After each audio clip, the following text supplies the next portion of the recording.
Disney is unhealthily obsessed with recreating the experience that people already had.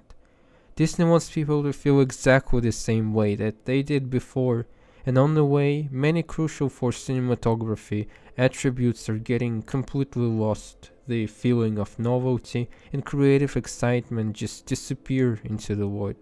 And what we are left with eventually is just a replica that might look attractive at first quick glance, but has nothing to offer when you put it under some scrutiny.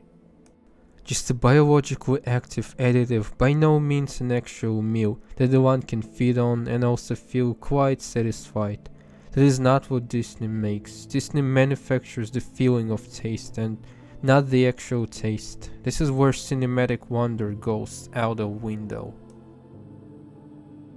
The perfect example of how to recreate an already familiar story, make it feel relevant, feel new, fresh, is Guillermo Del Toro's version of Pinocchio.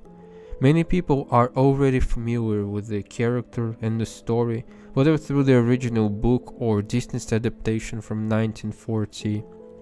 Del Toro is not just trying to retell the story that we are already quite familiar with. He gives us a version of Pinocchio that we have never experienced previously.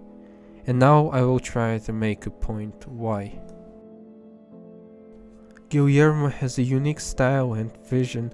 He creates dark, haunting, terrifying, but absolutely beautiful in their own way stories. He creates terrifying, nightmarish monsters only to show that no matter how much sense of horror and awe they might inspire, after all, the worst deeds are made by living humans of flesh and blood. My favorite Del Toro movies are, without a shadow of a doubt, The Shape of Water and Pan's Labyrinth, especially the latter. Pan's Labyrinth and Pinocchio have much in common.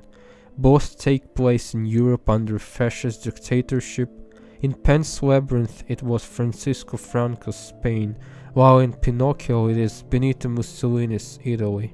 Pinocchio goes beyond its original plot and explores horrors of war and horrors of fascism.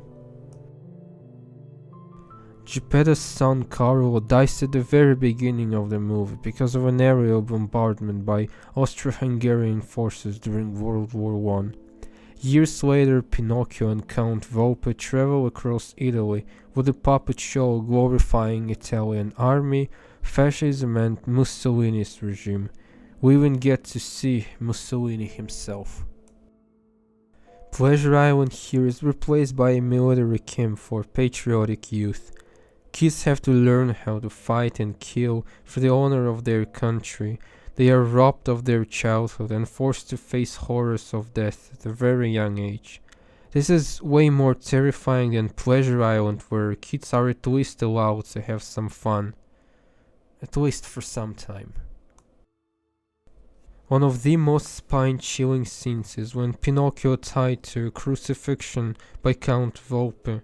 The moment full of symbolism because Geppetto had been building a crucifixion for a local church, and this is precisely where the bomb that killed his son was dropped. Pinocchio had been watching at crucifixion and wondering why people loved Jesus Christ and hated him, even though they both were made out of wood. Regardless of their actual quality, Del Toro's movies are always at least imaginative, as the weird chthonic creatures in them. And Pinocchio cannot be called an exception, definitely. Fairy that gives life to a wooden puppet is a mysterious otherworldly spirit, so is her sister and other creatures from the underworld. They look like they were taken straight from Pan's Labyrinth. This is where you feel it is a Del Toro movie. I absolutely love the design of this sea monster. It looks hauntingly creepy and beautiful at the same time. It doesn't look like a huge fish or a whale, but rather like a weird, long-extinct primal animal. The whole sequence they escape from the monster looks absolutely fantastic in stop-motion animation.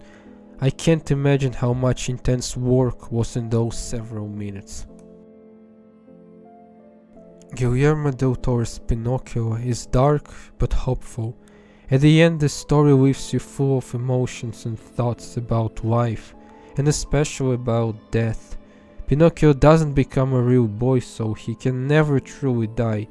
He sees all the people he loves age and then inevitably perish. He buries everyone he loved and goes to Rome all alone.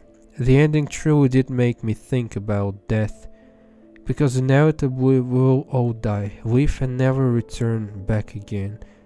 So why are we fighting for our ideologies and waste so many precious moments of life that we can fill with love, friends and family, if death inevitably waits for us at the end of the road?